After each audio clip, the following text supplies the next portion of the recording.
അനീഷും ഷാനവാസും കൂടി വൻ കോമഡി. കാരണം ഇപ്പോൾ ഒരു സ്പോൺസർ ടാസ്ക് കഴിഞ്ഞതേ ഉള്ളൂ. ആ ടാസ്ക് കഴിഞ്ഞിട്ട് റാം വാക്ക് നടത്തുന്ന തരത്തിൽ അനീഷിന് എല്ലാവരും പോയതിന് ശേഷം ഒറ്റയ്ക്ക് ചെയ്യണം. അപ്പോൾ ഷാനവാസ് കൂട്ടുനിന്നു. ഷാനവാസ് മ്യൂസിക് ഇട്ട് കൊടുക്കുന്നു. ഷാനവാസിൻ്റെ വായിൽ നിന്ന് സൗണ്ട് ഉണ്ടാക്കി മ്യൂസിക് ഇട്ട് കൊടുക്കുന്നു. അപ്പോൾ അനീഷ് നടന്ന് വരികയാണ് അവിടെ നിന്ന്. അനീഷാണെങ്കിൽ ഫ്രീ ലുക്കിലാണ്, അതായത് ഒരു ബർബുഡ കളർഫുൾ ഷർട്ടൊക്കെ ഇട്ട് ഇങ്ങനെ നടന്നു വരുന്നു. പക്ഷേ അനീഷ് ആദ്യം വന്നിട്ട് ശരിയായില്ല, ഇനി ഒന്നുകൂടെ നടന്നിട്ട് വരാം. അങ്ങനെ വീണ്ടും പോയി വീണ്ടും നടന്നു വന്നു, അതും ശരിയായില്ല, വീണ്ടും. അങ്ങനെ 1-2 വട്ടം ആയപ്പോഴത്തേക്കും ബിഗ് ബോസ് ഇനിയിപ്പോൾ ആക്ടിവിറ്റിയിലെ കഥ അടച്ചു കഴിഞ്ഞാൽ പണി കിട്ടുമെന്ന് മനസ്സിലാക്കി ഷാനവാസ് അവിടെ നിന്ന് ഇറങ്ങി ഒറ്റ ഓട്ടം.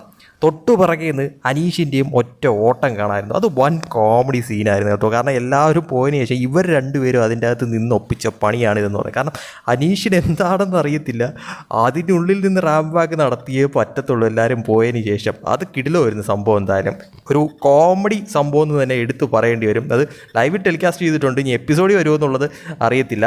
എന്തായാലും കൂടുതൽ ബിഗ് ബോസ് അപ്ഡേറ്റ്സുമായിട്ട് വീണ്ടും വരാം.